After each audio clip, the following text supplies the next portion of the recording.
Hola, buenos días. Quisiera darles la bienvenida a esta tercera edición de la Masterclass Visión 360 en Seguridad Alimentaria, en la que pues vamos a desarrollar una serie de temáticas que tienen que ver con la seguridad alimentaria y en las que vamos a contar con una serie de expertos de peso en el sector. Eh, Vamos a comenzar con el primer speech, ¿eh? Una presentación titulada Los aspectos legales de la seguridad alimentaria que nos va a presentar Juan Ramón Hidalgo. Juan Ramón Hidalgo es abogado experto en Derecho Alimentario y Consumo. Es doctor en Seguridad Humana y Derecho Global por la UAB. Es director CEO de la consultora sobre Derecho de la Calidad, Seguridad y Consumo Alimentario Food Legal Solutions. Durante el periodo 2007 a 2015 fue presidente de la Sociedad Española de Seguridad Alimentaria. Es miembro de la Junta Directiva de la Asociación de Veterinarios e Higienistas de Cataluña desde mayo de 2018. Miembro de la Junta Directiva de la Asociación Catalana de Ciencias de la Alimentación desde 2021. Director del Fórum Normas Alimentarias de EPSI-FUAP desde el 2019. Además, es profesor asociado de la Universidad de Barcelona en el área de Derecho Administrativo e imparte la asignatura Seguridad Alimentaria. Es coordinador y profesor del curso de posgrado en Derecho de la Calidad y la Seguridad Alimentaria de la Escuela de Prevención y Seguridad Integral de la EPSI-UAP desde 2009. Profesor y coordinador del Máster de Gestión de la Seguridad y la Calidad Alimentaria de la misma universidad desde 2001. Es un experto que nos va a dar una visión profunda sobre dichos aspectos legales. Entonces, Juan Ramón, te doy la palabra. Pues muchas gracias. Gracias a Actinova, a la organización y también a los asistentes, obviamente, que van a ser pues los que de alguna manera los destinatarios de mi ponencia. Sin más preámbulos, pasaremos a tratar desde una perspectiva muy especial, porque lógicamente los aspectos legales de la seguridad alimentaria precisarían, pues lógicamente, de un máster o de un curso de posgrado. Es un tema realmente muy complejo, pero hemos intentado hacer una aproximación a una cuestión que básicamente es saber lo que es la legislación alimentaria y conocer aquellos aspectos más interesantes que pueden incidir en la toma de decisiones a la hora de interpretar o aplicar una norma que incide precisamente sobre las cuestiones de la seguridad de los alimentos. Si pasamos a la siguiente diapositiva, entraremos en aspectos básicamente visuales para que ustedes conozcan cómo hemos evolucionado, y en la siguiente diapositiva tendremos ocasión de ver que la normativa, que es una normativa pues lógicamente específica sobre el ámbito alimentario, requiere a lo largo del tiempo de toda una serie de adaptaciones a nivel social, a nivel económico, a nivel de hábitos alimentarios. Otros factores influyen, la sostenibilidad, ya lo veremos en las siguientes diapositivas, pero quisiera profundizar, si pasamos un poquito a la anterior, que hay una base, aparte de los aspectos jurídicos, una base importante de la cuestión técnico-científica. Es decir, la legislación alimentaria tiene una base científica importante. Pasamos. Aquí tan solo dos diapositivas para ilustrar cómo hemos avanzado en la situación de la aplicación de la norma y en la aplicación de la ciencia, ¿no? En principios del siglo XX, pues lógicamente se introducían en el mercado productos pues en lo que destacaba realmente era la radiación de un producto como es el agua mineral, ¿no? Y realmente competían, pues parece ser que en este caso una guerra entre Portugal y España, entre cuál era el agua más radiactiva del momento, ¿no? Para acceder obviamente a los consumidores. Había un concepto de ciencia pues que lógicamente no había evolucionado, y este concepto de ciencia es el que marca de alguna manera la legislación vigente en cada momento o bien su adaptación.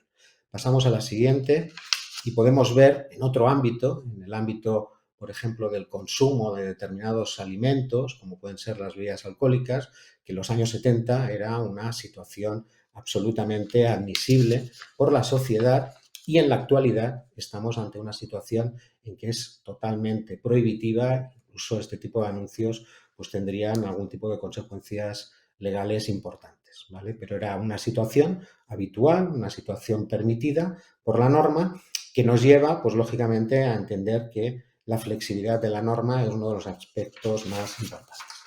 Como antecedentes de los cambios normativos que han sucedido a lo largo de la historia, y de manera muy breve, podemos ver en la siguiente diapositiva que en Estados Unidos el cambio de la legislación alimentaria, y por tanto la primera legislación sobre seguridad alimentaria que se produjo precisamente a raíz de una novela. Y esta novela lo que daba era la imagen de los mataderos que en aquella época servían comida pues a los estadounidenses. La idea del novelista era reflejar el maltrato, era un novelista marxista, intentaba reflejar el maltrato, las condiciones obviamente de trabajo de estos trabajadores en mataderos, pero consiguió el efecto contrario, es decir, el efecto de ver cómo los consumidores que accedían precisamente a esos productos alimenticios pues estaban en unas condiciones que lógicamente había que cambiar, y fue la ley precisamente de la seguridad alimentaria la que cambió precisamente estas condiciones de higiene.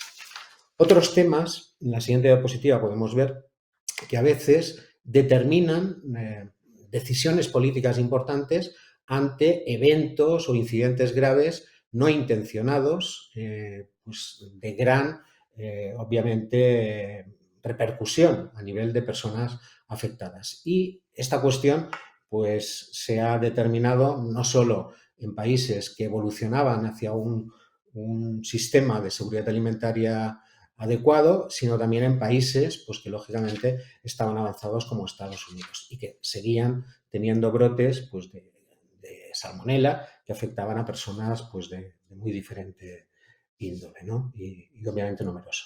Si pasamos a la siguiente, podemos ver ya, y centrados en la Unión Europea, que dos hitos muy concretos marcaron cambios legislativos también importantes en el ámbito de la seguridad alimentaria. Por un lado, el tema del consumo de aceite de colza y las repercusiones que tuvo en los años 80, determinó un cambio muy importante en la protección del consumidor y todo aquello que tenía que ver con las cuestiones relacionadas con la responsabilidad derivada de lo que en aquel momento una directiva estaba en proceso de adaptación a los diferentes Estados miembros, que era la de responsabilidad civil de productos defectuosos.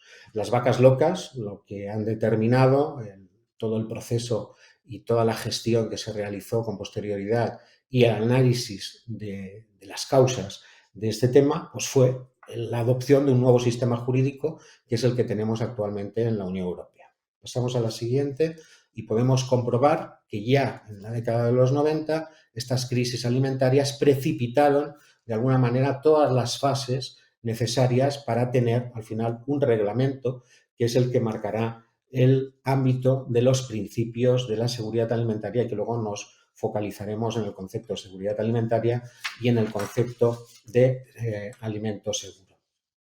Si la legislación avanza, lo que en la siguiente diapositiva podremos ver será que hemos evolucionado tanto que al final tenemos nuevas normas vinculadas a las anteriores que lógicamente han tenido que desarrollarse, y pensemos en la legislación de nuevos alimentos, pensemos en la legislación de los nuevos controles oficiales, el tema de paquete de higiene, o bien los límites en contaminantes, o el tema microbiológico, por ejemplo, que también está muy legislado. Pero hay cuestiones adicionales al ámbito de la legislación alimentaria que tienen que ver con cuestiones que van tomando terreno en la Unión Europea, y que es, por ejemplo, el tema de la transparencia, el tema de la sostenibilidad y el tema de que, obviamente, en la siguiente diapositiva veremos que este sistema de transparencia, al final, de alguna manera, se acredita, se transforma en una información, lo vemos en la siguiente diapositiva, por favor, se transforma en una información directa al consumidor sobre los controles oficiales realizados en establecimientos. De momento se ha empezado tímidamente en hostelería, en algunos ámbitos. Hay algunas ciudades pues que están desarrollando planes pilotos y están intentando implementar estas cuestiones, y veremos al final cómo evoluciona, pero el principio de transparencia ya lo tenemos obviamente desarrollado en el ámbito de la Unión Europea. La siguiente diapositiva veremos que en la actualidad estamos en un proceso de cambio muy importante, en el sentido de que la seguridad alimentaria parece que está como garantizada y las únicas cuestiones que tenemos que preocuparnos es sobre aquellos otros elementos que parece ser que están en torno a la seguridad de los alimentos, a los hábitos saludables.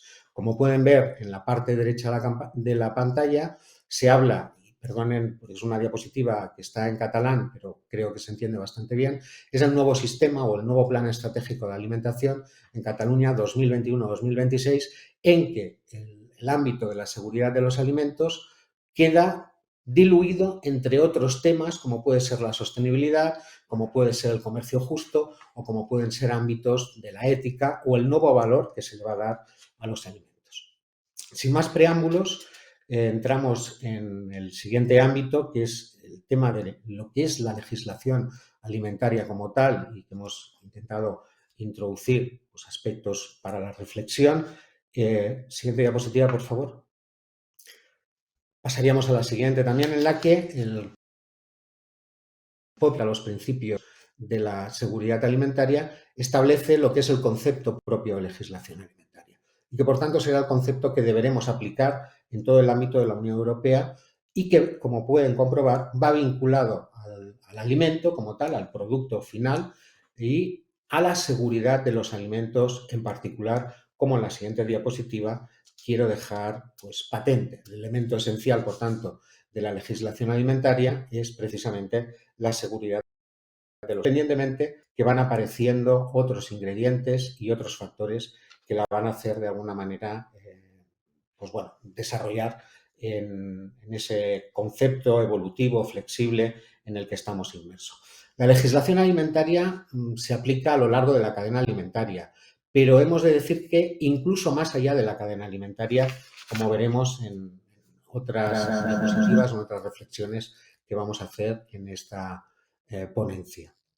La legislación alimentaria, en la siguiente diapositiva, lo que sí vemos es que tiene una definición amplia, una definición flexible, una definición que se debe de adaptar con un objetivo muy claro, que es reducir, eliminar o evitar un riesgo para la salud, contribuir, por tanto, a alcanzar un nivel elevado en la Unión Europea de protección a la salud del consumidor, pero, como he explicado al principio, con una base científica y técnica que es la que nos va a dar, de alguna manera, la posibilidad de controlar el riesgo y de evitar poner en el mercado alimentos inseguros. Pasamos a la siguiente. Aquí he intentado reflejar áreas básicas de la legislación que de una manera u otra influyen en el ámbito de la seguridad de los alimentos, en la seguridad alimentaria, de una forma y desde el punto de vista de un concepto muy amplio de lo que entendemos, al menos en nuestra universidad, como seguridad alimentaria, que luego intentaremos definir. ¿Vale? Son aspectos de información, de responsabilidad, de control, los aspectos nutricionales, de salud, de calidad, y vendrán otros muchos más. Y de hecho ya están, pues obviamente, desarrollándose. Lo que hemos de tener en cuenta, y lo vemos en la siguiente diapositiva, es que todos los conceptos de los que estamos tratando, tanto la seguridad alimentaria como el ámbito de la responsabilidad, pensar en los nuevos delitos de riesgos y todo lo que es el ámbito del control de riesgo, evoluciona. Y evoluciona no solo porque la sociedad evoluciona desde todos los factores que determinan esa evolución de la sociedad, sino precisamente también porque la ciencia, lógicamente, evoluciona y pone de manera patente pues, que existen nuevos riesgos y hay maneras, lógicamente, de evitarlos.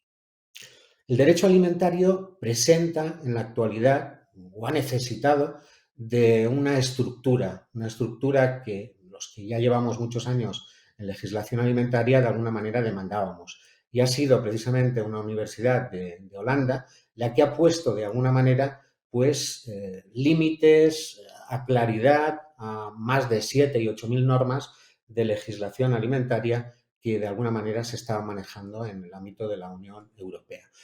Algo interesante que veremos con más detalle en la siguiente diapositiva, que ha quedado pues, un poco más concretada, es este ámbito intermedio que es el que tiene que ver con la protección al consumidor. Pensar que los intereses y los derechos fundamentales de los consumidores son obligaciones que van destinadas precisamente al operador económico. ¿Quiénes son los dos grandes destinatarios de la legislación? Pues tanto las empresas, en todos los ámbitos que tienen que ver con el producto, proceso, presentación y otros, como pueden ser los materiales en contacto con los alimentos, como también las autoridades públicas. Pasamos a la siguiente. Por tanto, queda patente los actores del derecho alimentario, aquella legislación que tiene que ver con la seguridad alimentaria serían las autoridades, las empresas, los consumidores. Yo incluso añadiría pues, a aquellas empresas que incluso o aquellos consultores que están también dando asesoramiento precisamente a las empresas, las certificadoras, etcétera, ¿vale? Pasamos a la siguiente diapositiva y lo que hace la legislación, de alguna manera, es poner el foco normativo en alguien que tiene que responsabilizarse, que es el que conoce adecuadamente los productos alimenticios que se ponen en el mercado y que no es otro que el operador alimentario.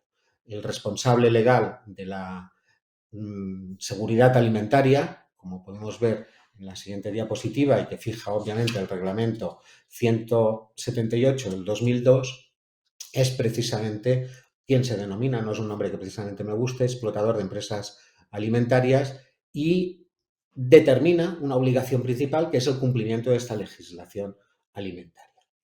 Si pasamos a la siguiente, este operador de explotador o operador alimentario lo que tiene es un problema y un problema que tiene que ir resolviendo día a día.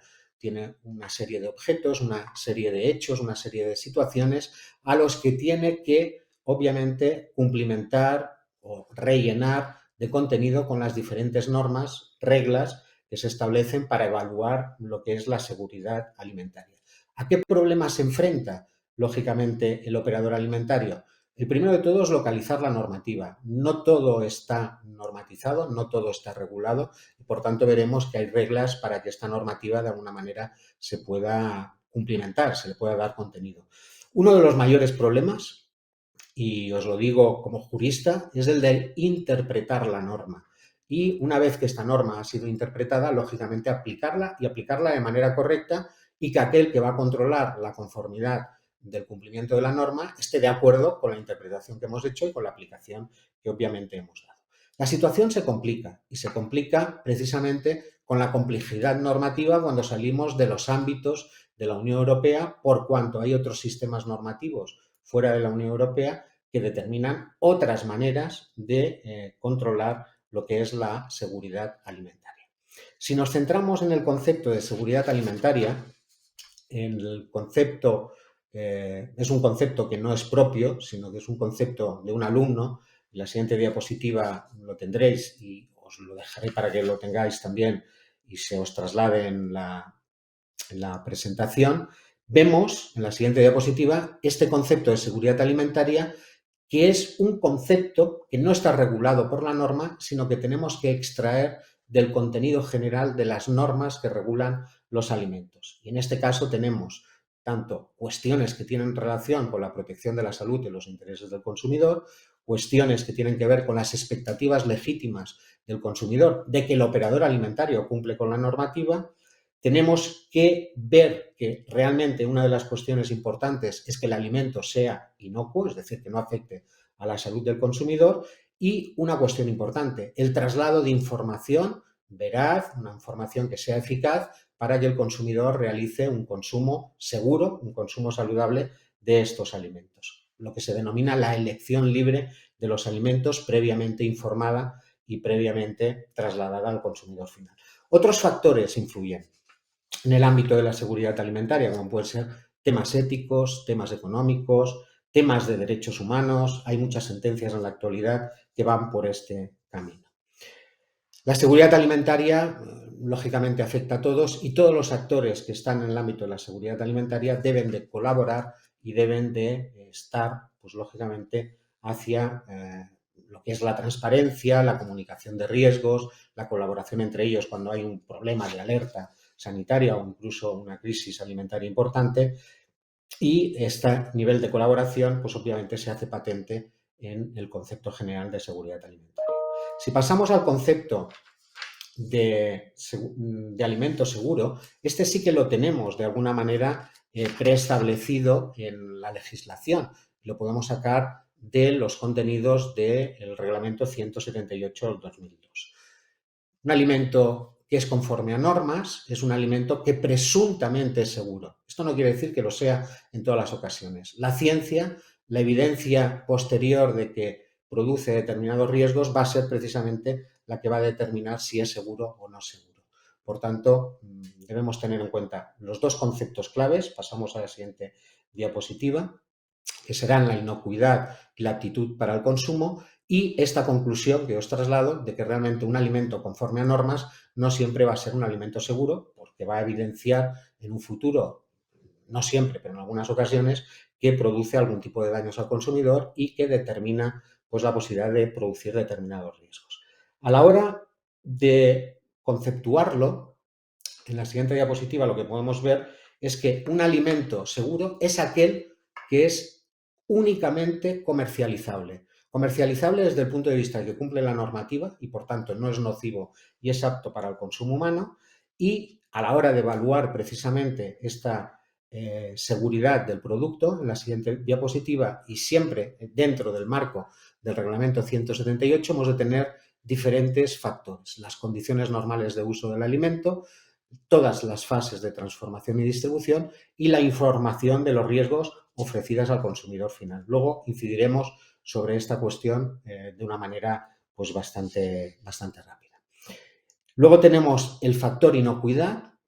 Llamo la atención sobre todo en los temas que tienen que ver con probables efectos inmediatos a corto plazo, a largo plazo, para consumidor y descendientes. La norma lo contempla. También contempla los posibles efectos tóxicos acumulativos y también la sensibilidad particular de algunos consumidores. Y el concepto de aptitud de consumo humano, que podemos ver en la siguiente diapositiva, es un concepto que tiene que ver con la aceptabilidad para el consumo humano respecto al uso del destino del alimento, que no esté contaminado por materia extraña y que no esté putrefacto, deteriorado o descompuesto. Nos centraremos ahora de manera breve y rápida en la cuestión de la información de los riesgos de los alimentos. Si pasamos a la siguiente diapositiva, vemos que teníamos ya en la anterior ese foco puesto en la información ofrecida al consumidor sobre prevención de determinados riesgos, y en la siguiente focalizamos sobre una norma que protege al consumidor, en la siguiente diapositiva, por favor, en la que nos determina que es obligatorio por parte del operador alimentario informar de los riesgos del producto. En las siguientes diapositivas veremos que algunos operadores lo han hecho. Por ejemplo, en este gazpacho fresco, en la zona que tienen ustedes marcada en círculo, se habla de que puede fermentar y el tapón podría proyectarse con fuerza al abrir. Habría aquí un peligro de alguna manera físico. En las siguientes diapositivas lo que tenemos son determinados productos, determinados alimentos, determinadas categorías de alimentos en los que las autoridades que controlan la seguridad de los alimentos determinan obligaciones específicas, pero a través de estos trípticos, no a través de la legislación, sobre determinados riesgos, como puede verse en la siguiente diapositiva, con obligaciones especiales para empresas alimentarias en la parte derecha de la propia diapositiva. En los siguientes diapositivas lo que tenemos son las recomendaciones de consumo de pescado por mercurio y, en este caso, apuntar, por ejemplo, que desde el 2011 al 2019, que trata este tríptico de AESAN, lo que se ha elevado, por ejemplo, en este caso, es la edad de los niños para evitar el consumo de este tipo de productos. Si pasamos rápidamente ya a las siguientes, a la siguiente diapositiva, porque estoy casi fuera de tiempo, o estoy dentro de los 2 minutos últimos, siguiente diapositiva, vemos que lo mismo sucede también en el tema de recomendaciones de consumo de hortalizas de hoja para población por la presencia de nitratos en niños, sobre todo de corta edad. Aquí tenemos la comunicación de ciertos riesgos que pueden afectar por la ingesta de este tipo de nitratos. La cuestión está en que si el operador alimentario, una vez que conoce los riesgos y una vez que esos riesgos determinan la posibilidad de producir determinados daños al consumidor, tiene la obligación, lógicamente, de comunicarlos, pues lógicamente a través del etiquetado del producto. Y como reflexión final, estaríamos la parte de responsabilidad, que sería aquellas de los casos en que no hay conformidad con la legislación alimentaria propia del ámbito de la seguridad, y obligaciones específicas que traslado serían, por un lado, el deber general de no lesionar ni poner en peligro la salud y la integridad física de las personas. Elementos que debemos de tener en cuenta pues son los que tienen aquí ustedes reflejados: características del producto, efectos sobre otros productos, la información que acompaña al producto, presentación, publicidad. Seguimos, por favor. Y tenemos también, a la hora de evaluar esta seguridad de los alimentos, toda una serie de normas que, cuando estas normas no existen, como les decía anteriormente, tenemos que ir al último escalón de esta diapositiva que queda aquí marcado, que es el estado actual de los conocimientos. Por tanto, la ciencia. La ciencia muchas veces, cuando no tenemos norma, nos va a marcar una situación de riesgo que tenemos la obligación, obviamente, de controlar. Pasaríamos a la siguiente diapositiva, que sería obligación adicional de poner exclusivamente productos seguros y conformes a la normativa o conformes a los riesgos que determina la propia ciencia. Y como deberes principales, los señalo exclusivamente, pues cuando hay una situación de inseguridad alimentaria. Siguiente diapositiva, por favor. Sería la retirada del producto, información de los riesgos, mantenerse informado de los riesgos del producto a lo largo de la vida útil del mismo, en el momento de producción, antes de sacarlos al mercado, y retirar aquellos productos que han podido llegar al consumidor final. Les dejo unas reglas básicas sobre el tema de una cierta prevención de la responsabilidad, que es recopilar bases de datos, interpretar la normativa adecuada, aplicarla, actualizarla, y luego tener, adicionalmente a la legislación, toda una serie de elementos científicos que nos sirvan para controlar riesgos. En la siguiente diapositiva, lo que traslado a los asistentes es el hecho de que tengan siempre en cuenta de que la normativa, los criterios normativos, los principios que rigen la responsabilidad o la seguridad alimentaria son conceptos evolutivos: nuevos riesgos, nuevos productos, nuevos hábitos alimentarios, nuevas técnicas de producción. Finalizaríamos con una norma de cierre, que sería: la observancia de las normas no es causa suficiente de exoneración de la responsabilidad, y eso en la alimentación está incluso escrito por una norma. Es decir, tenemos en este caso que cumplir la norma en lo máximo posible, con el control de la ciencia posible con respecto a los riesgos, pero aún así, si hay un caso de daño a un consumidor final, siempre seremos responsables. Y dejo ya unas dos últimas diapositivas para la reflexión. Y las dejo para que ustedes la revisen con conciencia: si conocen la normativa, la interpreto correctamente, conozco y respeto los derechos del consumidor, conozco los riesgos que afectan a mi producto. La siguiente diapositiva, por favor. Y el ámbito de qué obligaciones me pertocan a mí como operador alimentario, consecuencias de mi cumplimiento, grado de responsabilidad que asumo y cómo prevenir, obviamente, mi responsabilidad. Y con esto acabaría mi exposición. Muchas gracias por su atención. Muchas gracias, Juan Ramón, por tu speech, por haber lanzado un poco de luz sobre las cuestiones legislativas en el marco alimentario. Quisiera comentar a los asistentes que, bueno, si tienen cualquier cuestión que quieren comentar, que la escriban, por favor, en el chat que tienen a su disposición, y después de las sesiones haremos una pequeña sesión de preguntas y respuestas. Bueno, a continuación contamos con la presencia de Ernesto Liébana Criado.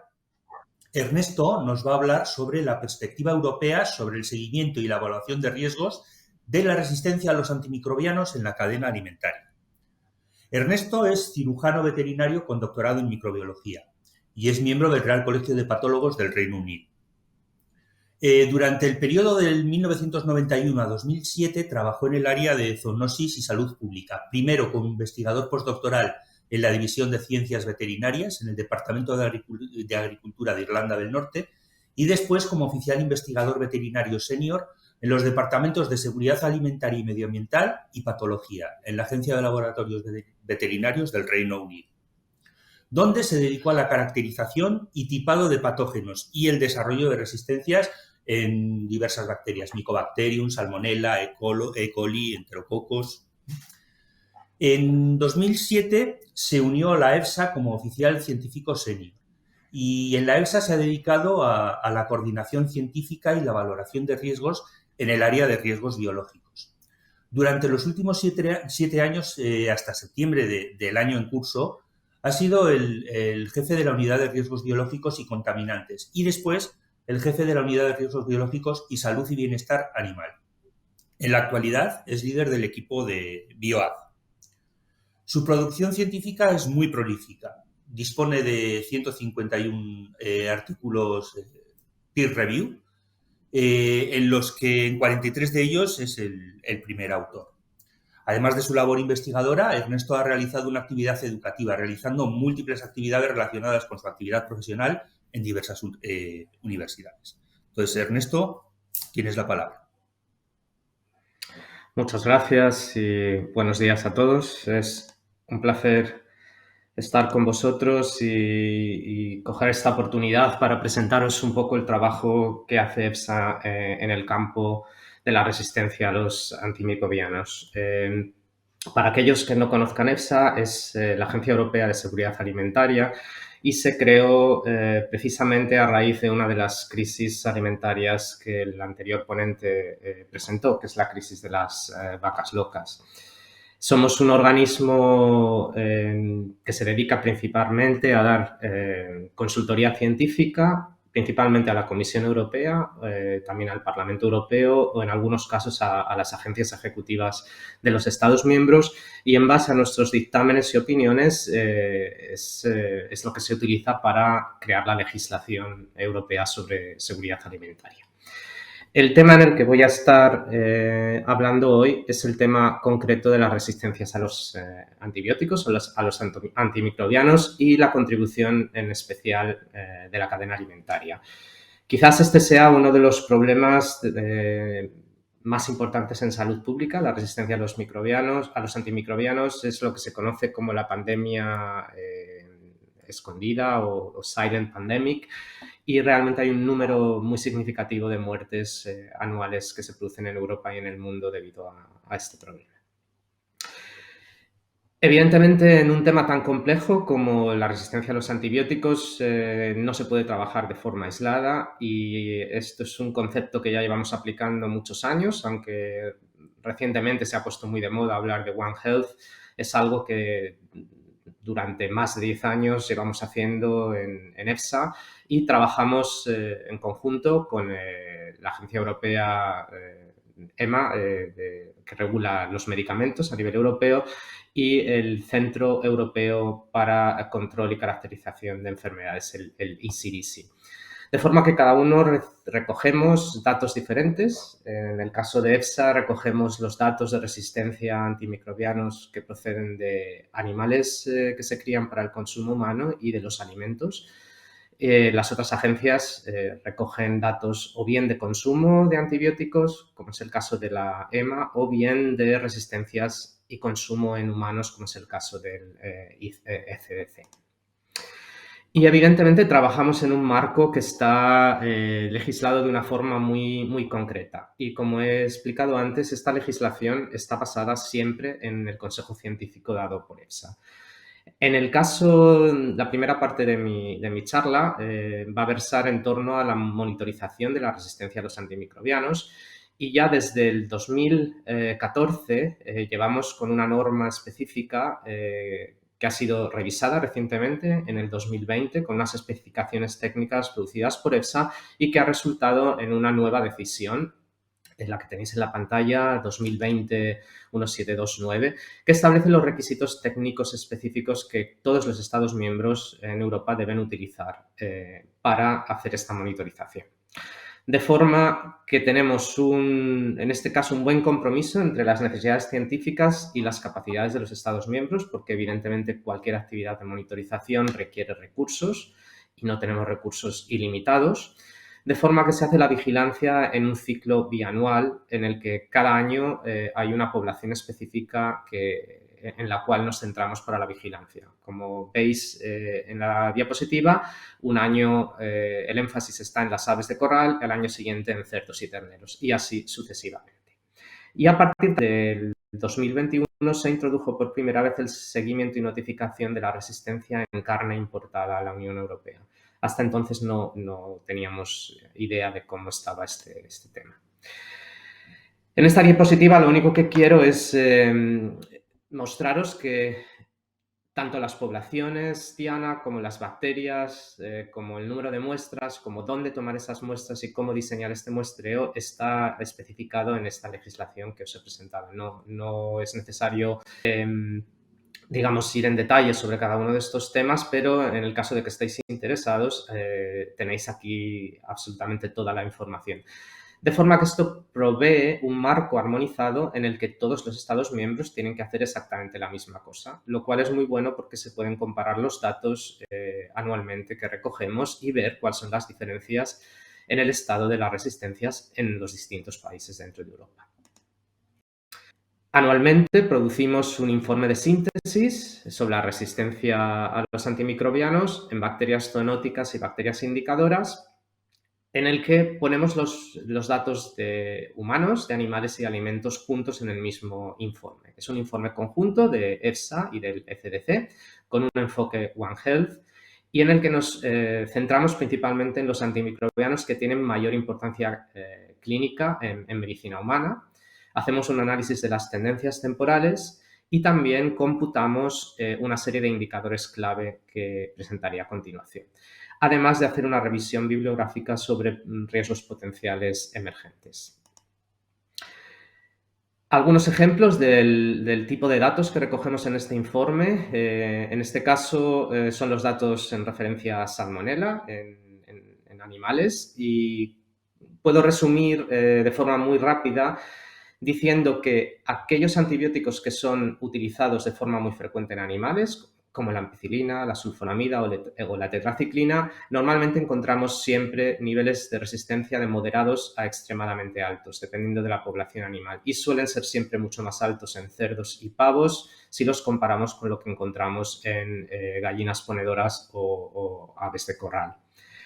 En el caso de otros antimicrobianos, quizás no tan utilizados en animales, pero de alta importancia en el uso humano, como son las fluoroquinolonas, encontramos niveles bajos en cerdos, moderados en gallinas y terneros y altos o muy altos en pollos y pavo.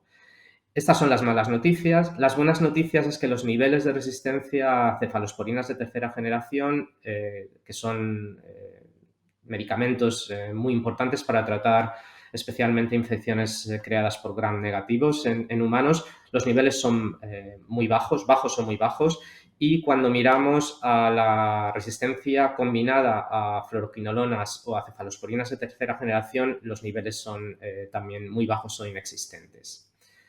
Esta situación que acabo de describir para Salmonella es exactamente igual en Escherichia coli, que es uno de los organismos que nosotros llamamos indicadores. Está presente de forma natural en la flora de los animales sanos y suele dar una buena indicación de cuál es el nivel de resistencia en general en la flora de un animal.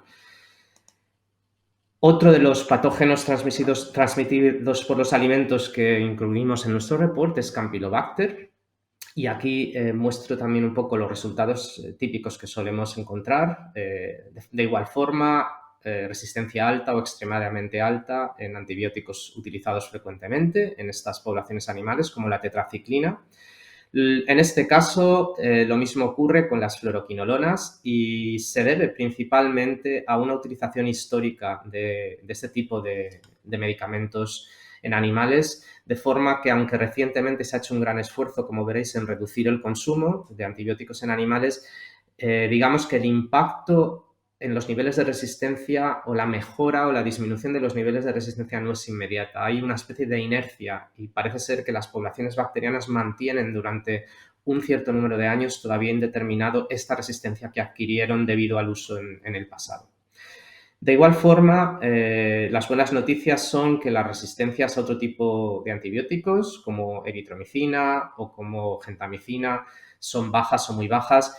Y en el caso de la eritromicina es una droga muy importante porque es la que se utiliza cuando hay que tratar las infecciones por Campylobacter complicadas en humanos, y hemos observado hasta ahora siempre bajos niveles de resistencia a eritromicina. Como he dicho antes, hay una serie de indicadores que computamos para darnos una idea de cómo va a nivel general la situación de control de resistencias. Uno de ellos es el porcentaje de aislados de bacterias que nosotros tenemos que presentan resistencias a cefalosporinas de amplio espectro. Y como veis en estos mapas hay una situación muy clara en el que los países del este y del sur de Europa suelen tener niveles de resistencia muy altos si los comparamos con lo que ocurre en el oeste o en el norte. Esto ocurre en todas las poblaciones animales que miramos y lo que hacemos es, a lo largo de los años, hemos empezado a computar tendencias y hemos visto que en los últimos años hay una tendencia significativa estadísticamente con tendencias decrecientes en el número y en el porcentaje de resistencia a este tipo de antimicrobianos. Y esto ocurre aproximadamente en un poco más de la mitad de los Estados miembros, con lo cual estamos viendo un buen progreso en este indicador. Otro de los indicadores que utilizamos es el porcentaje de Escherichia coli que son susceptibles, que no presentan ningún tipo de resistencia a ninguno de los antibióticos que tenemos en nuestros sistemas de monitorización. De igual forma, veis el mismo gradiente, norte-sur, este-oeste. En este caso, los países del norte y los países del oeste tienen un porcentaje mucho más alto de Escherichia coli que es sensible a todos los antimicrobianos. Es decir, que en teoría podrías tratar este tipo de infecciones con cualquier antibiótico. De igual forma, computamos este indicador para todas las especies animales en un indicador simple. Hay grandes variaciones en la situación en distintos países, pero se han registrado tendencias crecientes. En este caso, cuanto más alto es el porcentaje, mejor es la situación, es decir, menos resistencia hay en casi el 50% de los Estados miembros. Con lo cual, los dos indicadores principales que he presentado y que utilizamos muestran que estamos realmente haciendo buenos esfuerzos en Europa. Además de esto, hemos introducido recientemente sistemas de vigilancia molecular utilizando secuenciación genómica, y esto se va a introducir de forma gradual entre el 2021 y el 2026. Es muy importante contar con protocolos armonizados y con criterios de calidad, porque utilizar distintos flujos de trabajo bioinformáticos, distintas plataformas de secuenciación o distintas bases de referencia puede obstaculizar la comparación que he dicho entre datos entre Estados miembros. Por lo cual tenemos un centro de referencia en Europa, un laboratorio de referencia que proporciona estos protocolos armonizados, y los Estados miembros a partir de este año empezarán a mandar a EFSA también información genética, no solo fenotípica. Otra cosa muy importante que hacemos rutinariamente, ya es la tercera vez, el tercer informe que hemos emitido es este informe IACRA, en el que comparamos el uso de antimicrobianos y la resistencia. Se ha hecho 3 veces y estamos en proceso de hacer el cuarto. Tengo que ir un poco rápido porque no queda mucho tiempo, y básicamente aquí colaboramos y ponemos juntos los datos de uso y los datos de resistencia y hacemos análisis comparativos en los distintos compartimentos, humano y animal. Y lo que hemos visto de forma clara es que hay una tendencia decreciente en los últimos años en el uso de antibióticos en animales, mientras que en humanos no hemos visto exactamente lo mismo. Una disminución estadísticamente significativa del 32% entre el 2014 y el 2018. Hemos visto también correlaciones muy claras entre el uso de ciertos antibióticos, como carbapénicos y cefalosporinas de tercera y cuarta generación, entre el uso de estos antibióticos y los niveles de resistencia en humanos. Y de igual forma hemos visto que hay estas correlaciones muy claras entre el uso, por ejemplo, de quinolonas, de polimixinas y de aminopenicilinas y tetraciclinas en animales y en los niveles de resistencia que observamos en animales. De forma que las conclusiones de este informe es que reducir, y parece un poco de perogrullo, pero reducir el consumo de antibióticos tendría un impacto beneficioso en la reducción de la resistencia. Esto es importante demostrarlo científicamente para que los reguladores puedan tomar medidas al respecto. Es necesario, por tanto, promover un uso prudente, hacer un buen control de las infecciones a nivel de granja y prevenir que las infecciones se establezcan. De forma que deben reforzarse este tipo de medidas de control. Además de este trabajo que hacemos en monitorizar la resistencia, también hacemos análisis de riesgo y a lo largo de los años hemos hecho una serie de opiniones en patógenos emergentes como MRSA, Staphylococcus aureus resistente a meticilinas, carbapenemasas, colistina, etcétera, etcétera. Y voy a simplemente resumir en esta diapositiva algunos de los problemas que nos encontramos. Es un problema muy complejo ecológicamente y epidemiológicamente. Los peligros no son solo las bacterias, sino que son también los determinantes genéticos que hay detrás de las resistencias y tenemos gran complejidad debido a la corresistencia, la multiresistencia y la resistencia cruzada.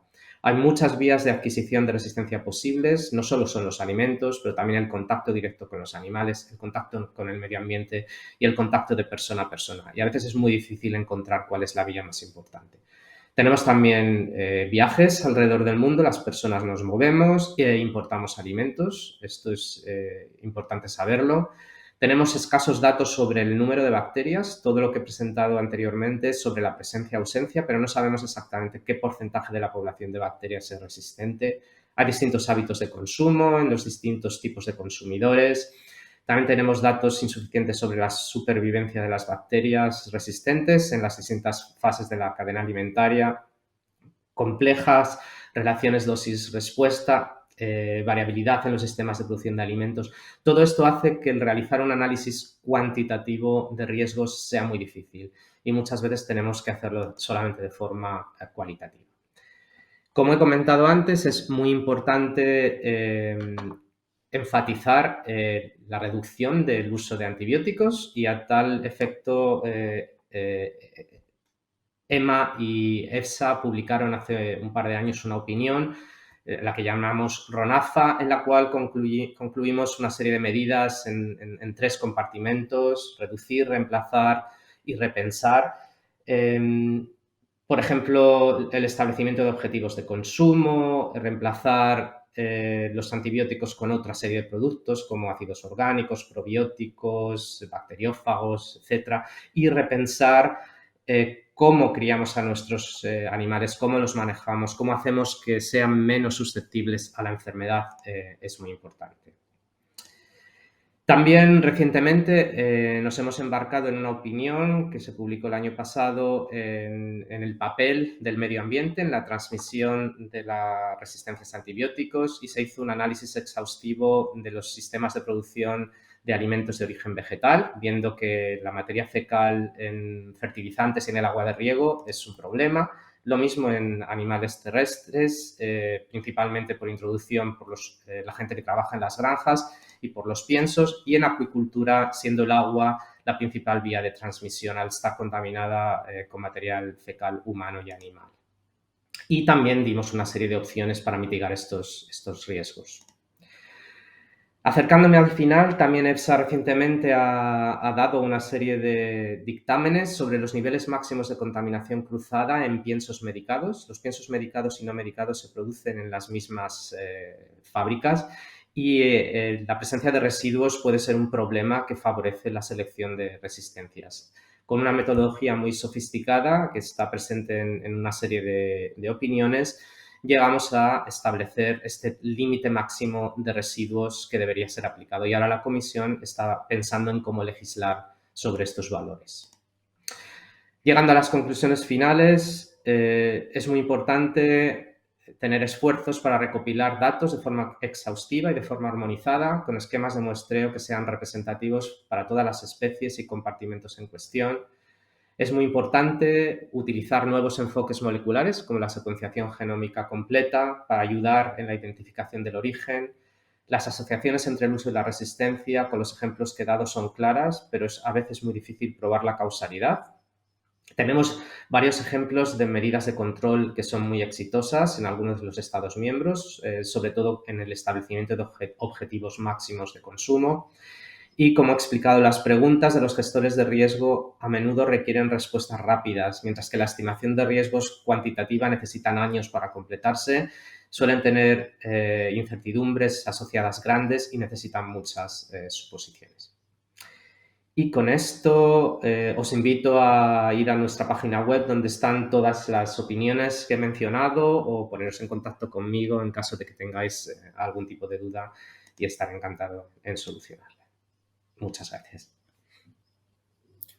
Muchas gracias a ti, Ernesto, por este speech. Para nosotros es un honor contar en este foro con tu participación y, por supuesto, la de la ERS. Entonces, a continuación, vamos a estar con Pilar Domingo Calab, que nos va a hablar sobre nuevos antimicrobianos para hacer frente a la resistencia a antibióticos. Pilar es doctora en biología por la Universidad de Valencia y actualmente dirige el grupo de virología ambiental y biomédica en el Instituto de Biología Integrativa de Sistemas de la Universidad de Valencia, CSIC. Lidera más de 10 proyectos de investigación y ha publicado más de 50 artículos científicos en virología. Además de la investigación básica, Pilar se dedica a la transferencia de conocimiento y a la divulgación científica. Entonces, Pilar, tienes la palabra. Pues muchas gracias y bueno, hoy hemos visto dos charlas súper interesantes y justamente esta última de Ernesto nos ha introducido bastante el tema de la problemática de las bacterias que son resistentes, lo que he comentado que se llama la pandemia silenciosa de las superbacterias, y esto es porque las bacterias han desarrollado mecanismos en los cuales pues, son capaces de vivir y sobrevivir en presencia de antibióticos. Las bacterias replican, evolucionan y se van adaptando a las nuevas condiciones de vida. Por tanto, lo que hace unos años podíamos tratar estas infecciones bacterianas con un antibiótico, estamos viendo actualmente que no ocurre. Hay bacterias que son capaces de vivir en presencia de diferentes antibióticos, son capaces de resistir y son lo que se llaman multiresistentes a lo que antes comúnmente podíamos tratar yendo a tomar un antibiótico, pues como os he comentado antes, cualquier penicilina o cualquier macrolíder. ¿Cómo funciona la resistencia? Pues como he comentado, las bacterias pueden ir creciendo, van generando mutaciones y se van adaptando. Entonces, una población bacteriana en la cual esas bacterias que pueden tener esa resistencia, que ya sea, por ejemplo, pues generando una barrera impermeable fuera de la propia bacteria que haga que no pueda penetrar el antibiótico, o generando bombas de flujo, digamos que pasos en los cuales el antibiótico entra en la bacteria, pero la bacteria puede ser capaz de expulsarlo. Pues si pensamos un poco en estos nuevas adaptaciones de la bacteria, le genera un coste. Esa bacteria puede crecer peor en condiciones normales, pero en presencia de ese antibiótico va a ser esa la única bacteria capaz de crecer. Todas las bacterias que son sensibles van a morir y son las bacterias resistentes las que van a empezar a proliferar. Y eso va a hacer que esas bacterias puedan pasar a otros ambientes y que además esa resistencia puedan pasarlas a otras bacterias que nunca jamás han estado en presencia de esos antibióticos.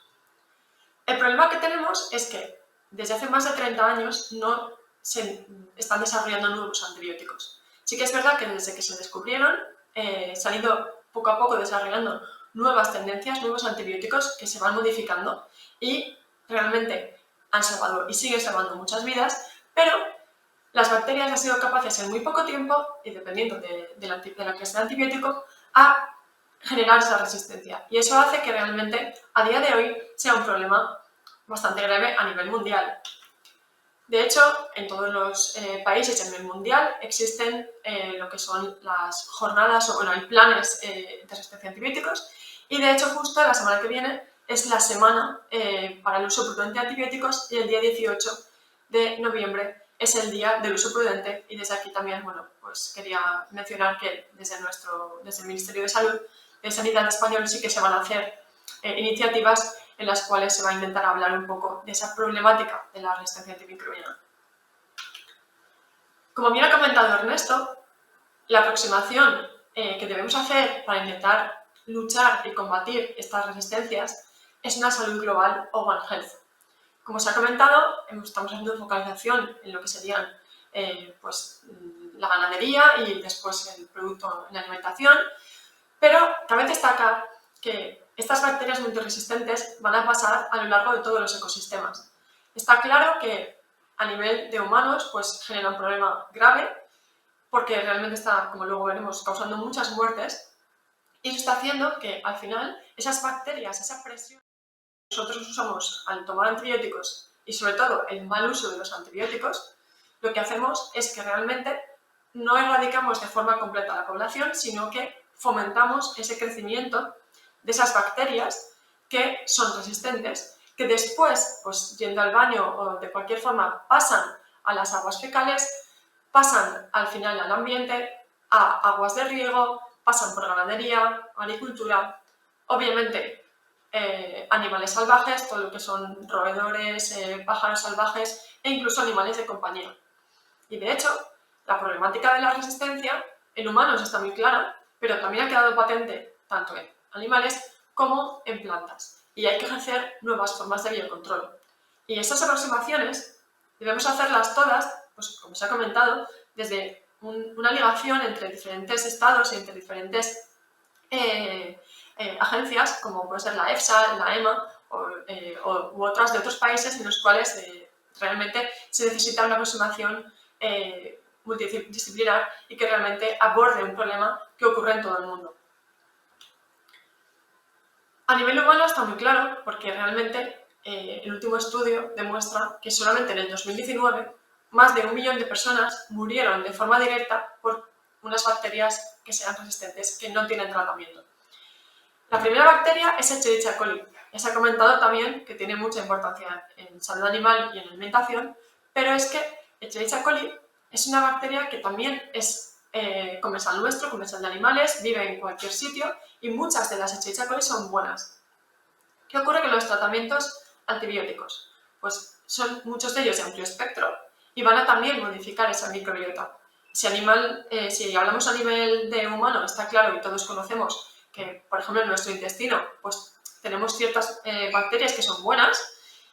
Cabe destacar que lo mismo pasa en animales y lo mismo pasa en las plantas, en la propia tierra, por ejemplo, del suelo, que también tiene un microbioma, que es importante también para la planta.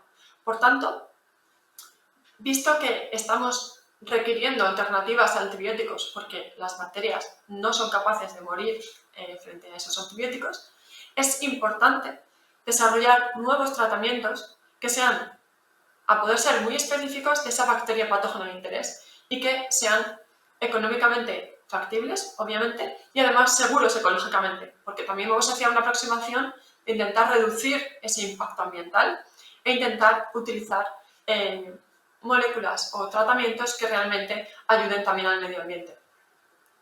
Si seguimos sin hacer nada, se estudia que en 2050, en los próximos años, al año mueran unos 10 millones de personas por bacterias multiresistentes. Esto, a nivel de pérdidas económicas y pérdidas humanas, es inaceptable. Por tanto, realmente requerimos hacer o desarrollar o implementar nuevas terapias. Y ahí es donde están los fagos, los bacteriófagos, que se han mencionado previamente, que son una herramienta muy prometedora. Y es que los bacteriófagos son virus de bacterias. Son virus que están en el ambiente, igual que todos sabemos que las bacterias están en todas partes y que realmente muchas de ellas son buenas, pues los fagos son estos virus de bacterias, que un virus lo que hace es reconocer de forma muy específica una bacteria y la va a matar. Lo que va a hacer es, como vemos aquí en la imagen, aquí en el Wall Street Journal mencionan como que están nacidos para matar y bueno, a mí tampoco me gusta decirlo así, pero realmente el bacteriófago va a reconocer una bacteria específica, va a utilizar la maquinaria de la célula para generar nuevas partículas virales y en esa salida de los virus lo que va a hacer, o lo que a nosotros nos interesa es que realmente mate a esa bacteria y se generen nuevos virus. De forma natural estos virus están en el ambiente, ¿vale? Al igual que crecen las bacterias, pues crecen estos virus. Y podemos hacernos una imagen de que si por cada virus que entra en una célula salen muchos, pues en general va a haber más virus que bacterias. De hecho, se estima que son las entidades biológicas más abundantes del planeta. Hay al menos 10 veces más de fagos que de bacterias. Y para hacernos una idea, solamente en el intestino humano hay más de 100 especies de estos fagos con más de 10 a la 15 partículas. Y eso implica que nosotros pues, estamos conviviendo constantemente con estos virus, que vamos a llamarlos como virus buenos porque controlan también las poblaciones, que nos ayudan a estar en una homeostasis, en un equilibrio en nuestro cuerpo, y lo mismo en animales o en plantas. Como hay tanta cantidad de virus y que son capaces de infectar multitud de bacterias, cada uno de ellos es muy específico generalmente para cada bacteria, pero son altamente variables. Realmente, a la derecha tenéis imágenes de microscopía electrónica de algunos de los virus que hemos aislado en nuestro laboratorio y, como veis, tienen morfologías muy diferentes y los cuales nos permiten también pues, ver esa diversidad que existe y bueno, pues se plantea como una fuente inagotable de recursos en los cuales nosotros podemos pensar que si esos virus están controlando esas poblaciones bacterianas en la naturaleza, ¿por qué no utilizarlos también nosotros como herramientas para combatir esas multiresistencias? De hecho, existe una coevolución entre esos virus de bacterias, las propias bacterias y los humanos, y realmente lo que vamos a intentar es aprovechar lo que la naturaleza nos da para buscar un tratamiento efectivo frente a una bacteria de interés. Vamos a intentar buscar sinergias, vamos a intentar buscar que existan fagos que se ayuden entre ellos para poder matar mejor una bacteria. Y eso es fácil de entender si nosotros tenemos una bacteria que, como sabemos y hemos explicado, se puede hacer resistente a antibióticos de forma sencilla, porque genera, por ejemplo, esa biopelícula o genera una barrera protectora. Lo que podemos intentar hacer es buscar fagos que sean capaces de reconocer la bacteria por diferentes frentes y a la bacteria le cueste mucho más generar esa resistencia. De forma que vamos a matar mejor la bacteria, reduciendo la emergencia de resistencia. También podemos hacer uso de una sinergia de antibióticos. Los antibióticos a día de hoy son muy útiles y necesarios, pero es verdad que esa problemática de esas bacterias resistentes requiere un esfuerzo o un paso más allá. Podemos intentar utilizar una sinergia fago-antibiótico. Y luego veremos algún ejemplo, pero la idea es que si, por ejemplo, la bacteria es resistente a un fago porque no tiene un receptor específico, podemos jugar con el receptor con que tenga algo que ver con la resistencia al antibiótico. Por ejemplo, si la bacteria es resistente al antibiótico porque genera una barrera impermeable, lo que vamos a hacer es buscar un fago que sea capaz de reconocer esa barrera. Entonces, para que la bacteria se haga sensible al fago, eliminará esa barrera. Ese receptor ya no estará y, por tanto, la bacteria se vuelve otra vez sensible al antibiótico. Y jugamos un poco con eso. Y luego también una sinergia con el sistema inmunitario. Como hemos dicho, hay una coevolución entre esos fagos con las bacterias y nuestro sistema inmunitario o el sistema inmunitario del animal. Por tanto, hacer uso de esa complejidad entre diferentes sistemas para poder intentar combatir de forma adecuada esas bacterias que a día de hoy causan problemas. Cabe destacar que, bueno, a día de hoy lo que más se conoce del tratamiento con fagos es la terapia de fagos o la fagoterapia, en el cual realmente se utiliza ese virus como una herramienta terapéutica, buscar un fago que sea capaz de reconocer de forma específica esa bacteria que está causando la infección, que no se puede tratar de otra forma, pero como agente terapéutico. Pero cabe destacar que existe también el uso de fagos como preventivo y como diagnóstico. Podemos hacer uso preventivo, ya sea, por ejemplo, en el caso de los animales, para evitar una infección. Nosotros podemos dar unas dosis que, como son unos virus, al final ellos solos no pueden hacer nada, sino que requieren de esa bacteria hospedadora. Por tanto, si nosotros le damos en el alimento, por ejemplo, en el pienso del animal o en el agua de bebida, los fagos, Si no existe la bacteria hospedadora, el fago no replicará, el fago es inerte y acaba de forma sencilla diciendo como muriendo, ¿no? Pero en el momento que aparezca la bacteria, el fago ya está ahí para prevenir la posterior infección bacteriana. También podemos hacer uso diagnóstico, en el cual, al ser virus que son tan específicos de una bacteria, podemos saber que si este fago mata a esta bacteria, si en un cultivo en el laboratorio la está matando, es que es esa propia bacteria y hacer diagnóstico. Uno de los principales problemas, sobre todo de salud animal y en la agricultura también, es la producción de biofilms a nivel bacteriano. También ocurre a nivel hospitalario, ¿vale? Pero lo que quiero comentar aquí, para que quede bastante claro, es que estos biofilms, por ejemplo, en producción animal y sobre todo en agroalimentaria, se producen mucho en las líneas de producción industrial. El biofilm lo producen las bacterias. Cuando una bacteria llega a una superficie inerte, puede empezar a crecer y generar una bacteria extracelular, que está principalmente compuesta por exopolisacáridos, que van a hacer que esas bacterias crezcan de forma que estén estables en una superficie y además generando como una especie de división entre lo que estaría creciendo dentro del biofilm y fuera. Por tanto, las bacterias internas suelen ser bastante resistentes a cualquier impacto exterior. En algún momento el biofilm se puede dispersar y pueden volver a generar nuevos biofilms. Como comento, esto es muy difícil de erradicar, puesto que estas bacterias que crecen en el interior del biofilm muchas veces no tienen, tienen esa barrera generada por ellas mismas, por otras bacterias y sobre todo por esas sustancias que realmente hacen como un cemento para proteger esas bacterias. Y esto es muy difícil de erradicar. Los propios métodos tipo, ya no solo antibióticos, sino métodos físicos, no suelen eliminar bien estos biofilms. Y aquí los fagos son súper interesantes, porque realmente el fago, como he comentado, cuando reconoce una bacteria, va a generar cientos de fagos. Por tanto, si ponemos ya una dosis alta, se va a ir automultiplicando. Esa capacidad autorreplicativa va a permitir que tengamos un producto que con una sola aplicación se pueda generar nuevos fagos y además presentan diferentes proteínas o enzimas que lo que hacen es poder romper ese cemento. Están, digamos que como ya han crecido en la naturaleza con estas bacterias, generan esta producción compleja que realmente rompe de forma activa ese cemento y ayuda a poder eliminar de forma completa los biofilms, cosa que muchas veces antibióticos o otros productos no son capaces de producir. Luego, además, también destacar que los fagos también replican y también generan mutaciones y también se van adaptando a esa bacteria. Por tanto, tenemos ahí un juego entre cómo una bacteria se podría también hacer resistencia a un fago, pero cómo el fago puede también luchar y generar nuevos variantes de escape que se adapten a esa nueva resistencia.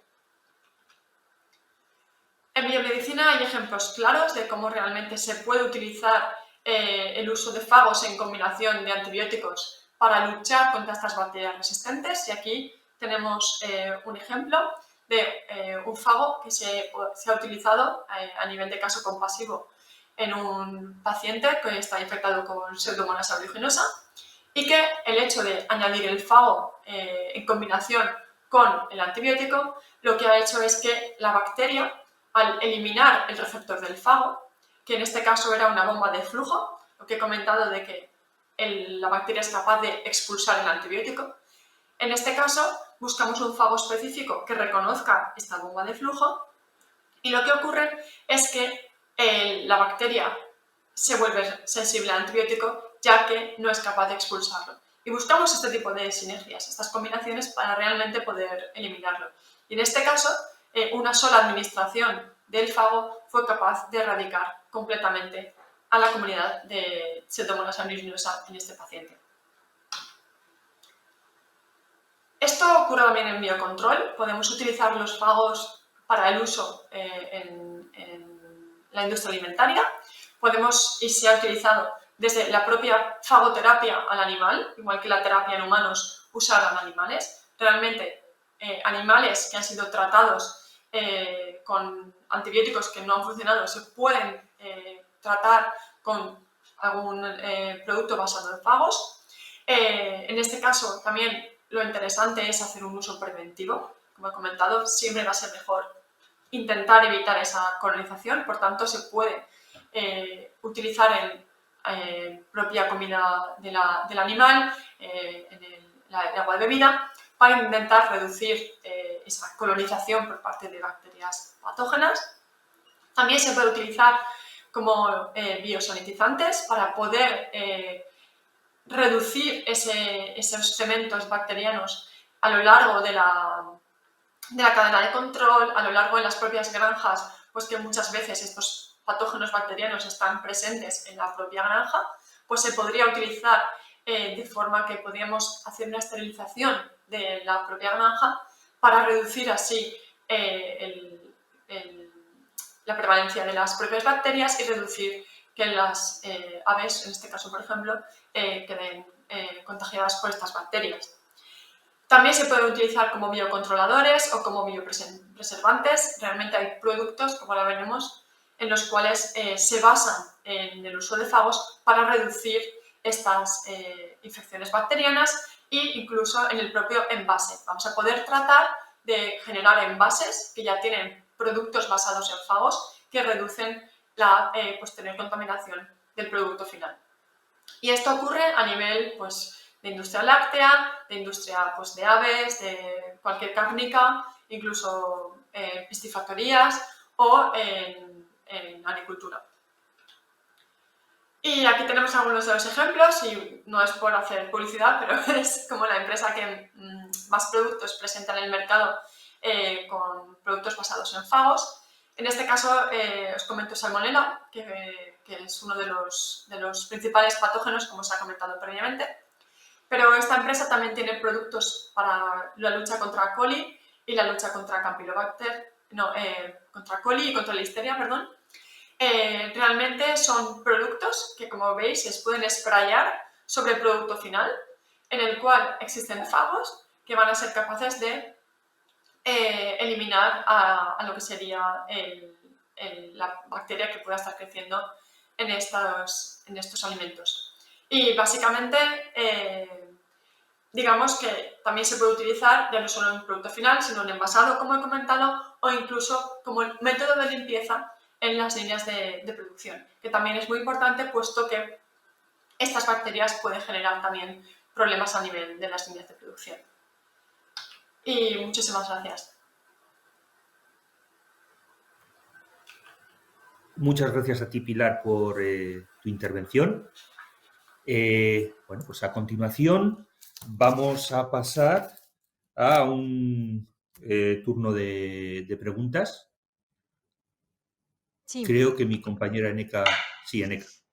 Sí, hola, buenos días. Bueno, pues lo primero nos trasladan felicitar y que las ponencias han sido muy interesantes, ¿no? Y agradecer a las personas ponentes, ¿no?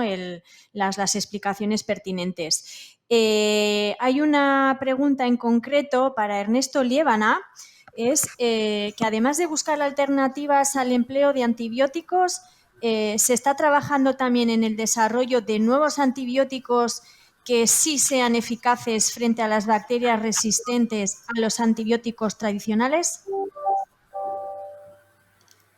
Sí, es una pregunta a la que quizás no soy la persona más adecuada para contestar. Digamos que la autorización de mercado de nuevos antibióticos es un tema que lo lleva la Agencia Europea del Medicamento, EMA, y lo único que sí que me gustaría decir es que hay un gran problema en el caso de desarrollo de nuevas moléculas para uso veterinario.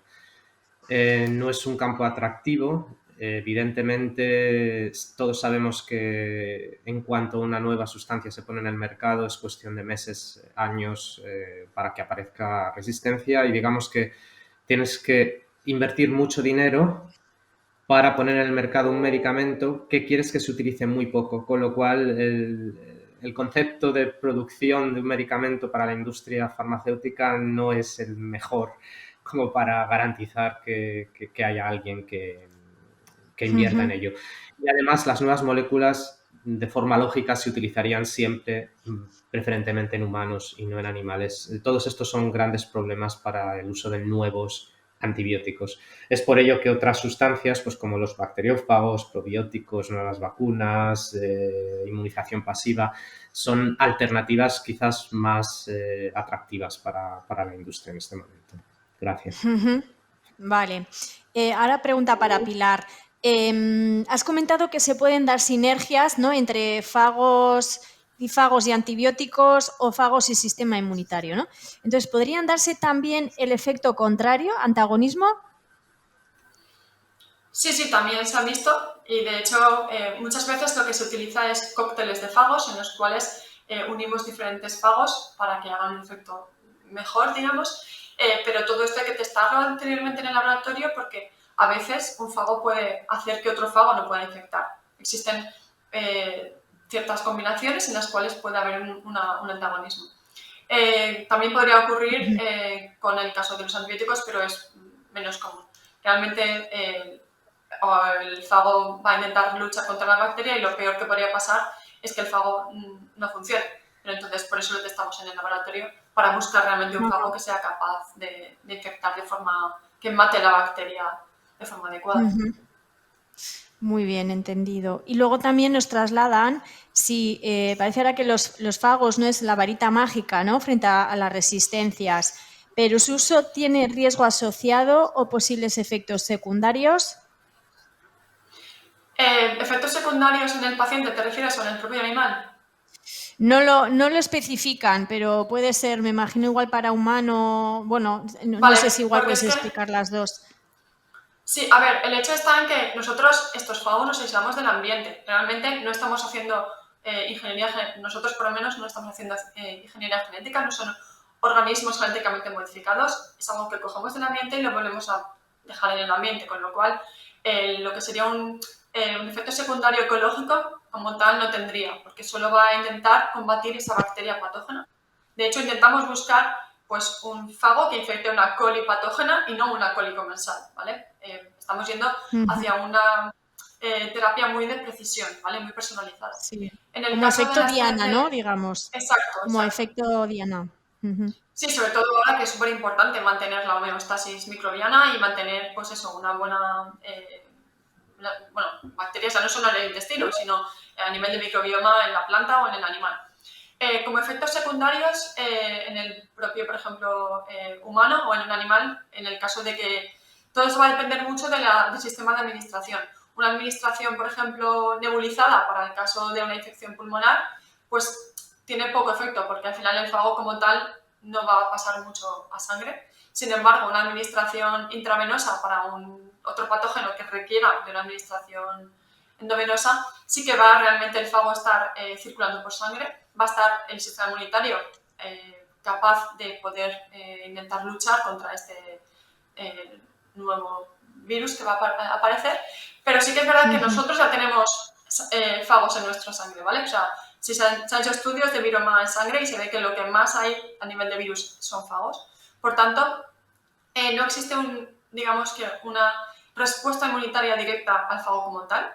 Se han detectado en algunos casos, y no siempre, algunos anticuerpos que son específicos de fago, pero nunca han sido a niveles elevados como para bloquear el efecto del fago. Con lo cual es que tenemos ya una herramienta en la cual nuestro sistema inmunitario está acostumbrado a vivir con fagos y por tanto no existe una desmedida, digamos una respuesta desmesurada del sistema inmunitario porque ya estamos viviendo con ellos de forma habitual. Vale. Seguimos contigo, Pilar, que esto está suscitando bastante interés. Los fagos que ya existen estos productos de fagos que existen ya en el mercado, frente a listeria, salmonella, etc., ¿se pueden aplicar hoy en día? ¿Hay alguna legislación al respecto? Y si existen ya en el mercado alimentos en los que se aplican fagos como conservantes. Vale, si hablamos a nivel español, no, y esto se podrá hablar mejor quizás Ernesto, pero a nivel, depende de dónde vivas, estás legislado por unas u otras agencias y, por ejemplo, aquí en Europa del oeste como tal, no. En Europa del este, por ejemplo, sí que hay productos basados en fagos, incluso para humanos, en Georgia, en Polonia, pero realmente aquí todavía no. Sí que es verdad que en el uso de los fagos en alimentación, lo que se intenta es que no quede fago antes del producto final al consumidor. Como he comentado, los fagos realmente no están vivos, son simplemente proteínas y ácidos nucleicos que al final no son estables en el tiempo bajo ciertas condiciones y, por tanto, lo que se hace es tratar el producto y una vez ya se ve que no se detecta fago, que ya se sabe cuánto tiempo tiene que pasar, es cuando puede pasar al ser humano. Pero estamos, yo creo que desde la EFSA y desde la EMA están intentando también legislar este tipo de productos porque al fin y al cabo es un producto ecológicamente seguro que puede ayudar a reducir las resistencias. Muy bien. Y luego también te preguntan, Pilar, si las bacterias generan resistencias a los fagos. Sí, es súper habitual. Es un sistema en el cual están jugando constantemente. Es lo que se llama una carrera armamentística, en el cual pues la bacteria, por ejemplo, genera resistencia al fago y el fago la contrarresta. Y así constantemente. Es como si estás corriendo para poder mantenerte en el mismo sitio, que se llama, ¿vale? De hecho, seguro que habéis oído hablar de los CRISPRs, que es el sistema inmunitario de las bacterias, ¿no? Que se descubrieron hace unos años y además dieron el premio Nobel hace poco. Pues estas bacterias, bueno, en general las bacterias, lo que hacen es generar una respuesta, que es lo que sería la respuesta inmunitaria bacteriana a los fagos, ¿vale? Que son a sus virus. Lo que han hecho los fagos es generar proteínas anti-CRISPR y lo que hacen es bloquear ese sistema CRISPR, ¿vale? Entonces, realmente hay un juego entre ellos que está constantemente... Imaginaros si hay 10 a la 31 virus en el ambiente, cómo están constantemente corriendo esas bacterias con los fagos. Con lo cual, nosotros lo que hacemos es utilizar eso en el laboratorio. Nosotros, para desarrollar un producto basado en fagos, lo que hacemos es una evolución dirigida para estudiar en el laboratorio todas las posibles fuentes que la bacteria va a generar resistentes. Y lo que hacemos es crear un producto que bloquee todas esas resistencias, con lo cual la bacteria no tiene posibilidades y al final la bacteria va a morir. Vale, entendido. Y nada, y ya más preguntas específicas no hay. Sí hay peticiones de si vamos a poder compartir con los asistentes las ponencias y que sí, os las iremos llegando en la medida que podamos. Y nada, Félix, pues ya te paso la palabra para ir cerrando la jornada de hoy. Entonces, cuando quieras. Muy bien. Pues nada, para ir finalizando, quiero agradecer a ponentes y asistentes la participación en la jornada de hoy. Mañana realizaremos la segunda jornada. Mañana nos vamos a dedicar al tema riesgos emergentes y tendremos 3 exposiciones muy interesantes al respecto. Antes de finalizar la jornada de hoy, quisiera comentarles que, bueno, dentro de nuestros planes de comunicación informativos y en la plataforma europea IT-Food, bueno, pues hemos preparado 2 sesiones formativas que tendrán lugar en diciembre. Una de ellas se titula Biosensos Professional Development Course. Se realizará entre los días 14 y 15 de diciembre y tendrá un formato presencial aquí en nuestras instalaciones en Asti.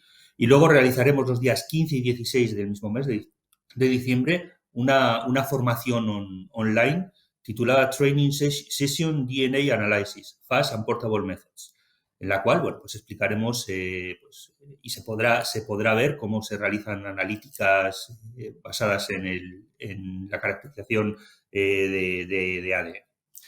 Y información sobre estas 2 jornadas, pues está disponible en nuestra página web en la sección de eventos.